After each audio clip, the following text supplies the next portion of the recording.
그럼 이제 저희가 좀 가벼운 분위기로 좀 넘어가서 이제 이번에는 기자들의 사사로운 질문 시간으로 이게 더 어려운 거 아닙니까? 넘어가도록 하겠습니다. 이게 더 어려울 것 같은데. 일단은 먼저 그 지사님이 일단 별명 부자시잖아요. 그러니까 뭐 완판남이라던가 토종감자, 미스터 스마일, 통일전도사 뭐 이런 다양한 별명들이 있는데 이 중에 가장 좀 마음에 드는 별명이 있으세요?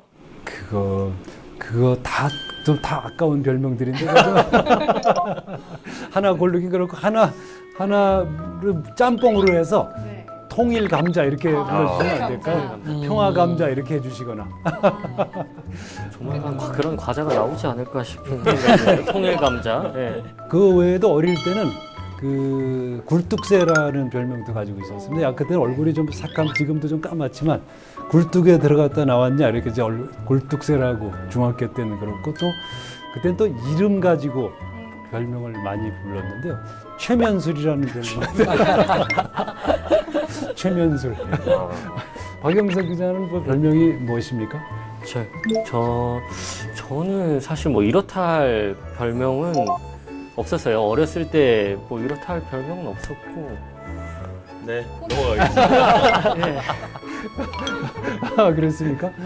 근데 다른 이렇게 정치인들 중에 뭐 이렇게 별명이 있는 정치인이 있었을까? 뭐 이렇게 생각해 보면 사실은 뭐 아까 이야기한 다양한 뭐 완판남부터 해서 뭐 감자 뭐 여러 가지 있지만 그런 것들이 제가 보기에는 네. 정치인으로서 자기를 대중들에게 알리는 유효한 수단이 되지 않았을까. 네. 그러니까 네. 아까도 우리가 우스갯소리로 얘기했지만 그 강대규 변호사가 택시를 타고 대전을 지나가는데 뭐 최문순 지사, 강원도지사는 아는데 택시 기사가 네. 자기가 생각해보니까 나는 대전시장이 누군지 아나? 뭐 이런 생각을 했다 그랬잖아요. 근데 우리가 물론 이제 서울시장이나 뭐 부산시장 이런 큰 도시 말고 전라북도 도지사가 누구지? 경상북도 도지사가 누구지? 일반인들이 막 네. 그런 면에서는 강원도가 주목받기 때문에 그 최문순 그 도지사의 또 이름이 붙고 그것도 네. 뭐 권위 의식이 있는 분이 아니다 보니까 네. 그런 걸 또 즐기시고 본인이 스스로 이야기도 하시고 그런 어떤 좀 긍정적인 효과를 낳은 게 아닌가 뭐 이런 생각이 좀 들어요. 네. 그리고 요것도 문순 씨도 제가 참 옛날에 비타민 C 네, 같은 느낌으로 썼거든요. 네. 근데 많은 사람들이 따라 원순 씨도 따라 했었고 이것도 네. 뭐 저작권을 좀 내야 되는데 그러니까 그런 것도 어떻게 보면 이제 언론 활동 기사를 쓰시고 그런 데서 좀 아이디어가 나오신 게 아닌가. 네. 본인을 네. 좀 어떤 캐릭터화하는 것도 네, 네, 또 네. 좀 장점인 것 같아요. 보면. 국민들은 감자로 확실히 네, 알게 돼 있을 것 같아요. 제가 그 지난 연말에 특집 기사로 이제 지난 1년간 강원도의 SNS 키워드를 1년간 월별로 어떤 키워드들이 가장 많이 검색했나 빅데이터 검색을 한번 해서 기획 보도를 한 적이 있는데 네. 4월, 5월에 이제 최문순이라는 키워드가 평소에 비해서 뭐 3배 이상 올라가는 그 기사를 제가 지금 찾아보면 아마 이게 있는데 최문순이라는 키워드가 엄청나게 검색이 되는 4월, 5월 당시가 이제 감자 판매. 완판하던 그 시기거든요. 그쵸. 그때 참 기사가 좋으셨는데 점점점. 4월만 되면 SNS에 좀 많이 올라오시죠. 그러니까요. 그렇습니까? 네. 제 기사 한번 찾아보면 아마 있을 겁니다. 그때. 그렇죠. 선배님도 궁금한 거 있으실까요? 예, 여기 대모델 로맨스 나무라고 되어 있는데 제가 뭐 사실 뭐 이런 의도는 아니고 사실 근데 이제 가족분들 얘기도 가끔 이제 하시고 하는데 기자분 그 외박 안 하기로 유명하세요. 아는 분들은 다 아는데 이게 무슨 말인지 잘 이렇게 볼 텐데 올림픽 때도 그렇고 뭐 평창이나 뭐 강릉 이제 며칠간의 일정 예를 들어 뭐 평창 포럼이라든가 올림픽 때도 사실 자고 현장에서 주무시는 경우가 없으시고 일정 마치면 춘천 올라오셨다. 새벽에 출발하는 한이 있더라도 꼭 댁에서 주무시. 이유가 있으신가? 그 이유가 있죠. 그 이제 뭐 우리 집사람 보고 싶어서 그러는 게 아니고 아니고. 그게 아니고. 그 이제 처음에는 출장 가서 꼭 거기서 잤어요. 그 민박집에서들 잤습니다. 그러면 이제 거기에 이제 그 민박집 주인 어른이 있으지 않습니까? 그러면 이제 그분이 이 막걸리를 이제 한 병 들고 들어오십니다. 그래서 막걸리를 마시다가 자기 친구들을 또 부르십니다. 야, 여기 또 있어. 다 모여.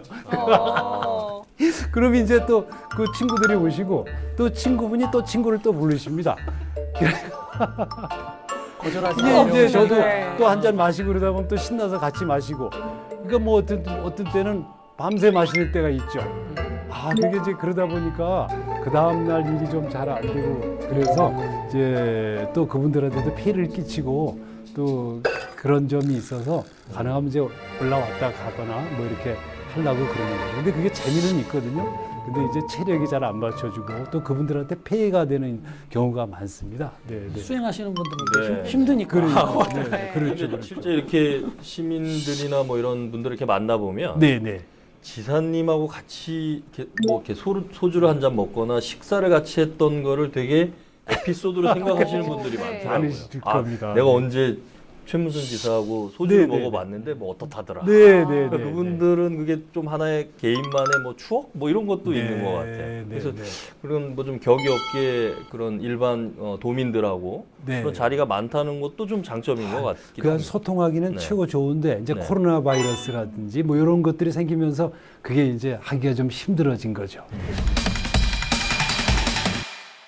이런 의미에서 그 이번에 한중문화타운 논란이 나오면서 그 자극적인 키워드, 언론의 네, 네. 그런 자극적인 키워드에 대해서는 좀 어떻게 보시나요? 언론인 네. 출신으로서 이런 그런 키워드의 기사를 보시고는 좀 어떤 생각이 드셨는지. 저희들이 이제 제가 기자 생활할 때하고 달라진 점이 바로 그건 것 같습니다. 이제 제가 기자 생활할 때는 저 전국의 언론사들이 뭐 한 두세 개 정도 있어가지고 권력이 그 언론사들을 다 장악해서 자기네들 입맛에 맞는 이제 기사들만 나가게 했죠.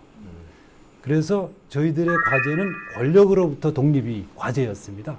이제 저도 그래서 뭐 이제 그런 활동을 하다가 해고되기도 하고 그랬었는데, 그러면 저희들은 이제 이 권력으로부터 독립되면 이 언론 문제는 해결될 것이다. 그렇게 생각을 했었죠. 기자들이 자유롭게 기사를 쓸 수 있으면 그 문제가 해결될 것이다. 이렇게 생각했는데, 이게 시간이 지나면서 채널이 많아지고 뉴미디어가 생기고 또 SNS가 생기고 그러면서 상업주의가 이제 지금 말씀하신 상업성, 어떤 기사를 많이 클릭을 하는 것이 수입으로 연결되는, 특히 요새 유튜브 같은 데가 그렇죠. 가짜 뉴스건 이런 건 상관없이 그냥 그 클릭을 많이 해서 수입이 되게 하는데 어떤 윤리의식 같은 게 거의 없어 보입니다, 요즘에. 그래서 이게 더 대응하기가 힘듭니다.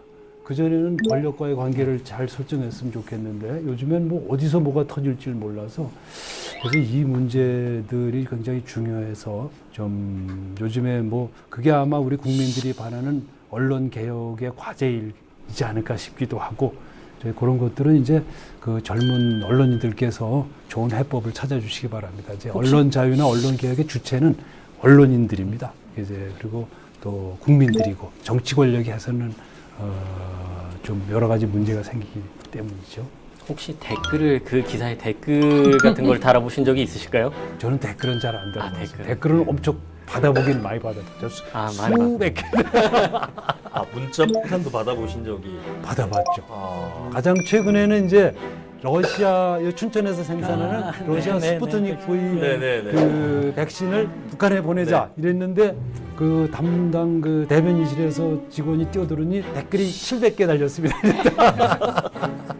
전부 비난하는 댓글이. 그 이제 그것도 약간 오해에서 비롯된 거죠.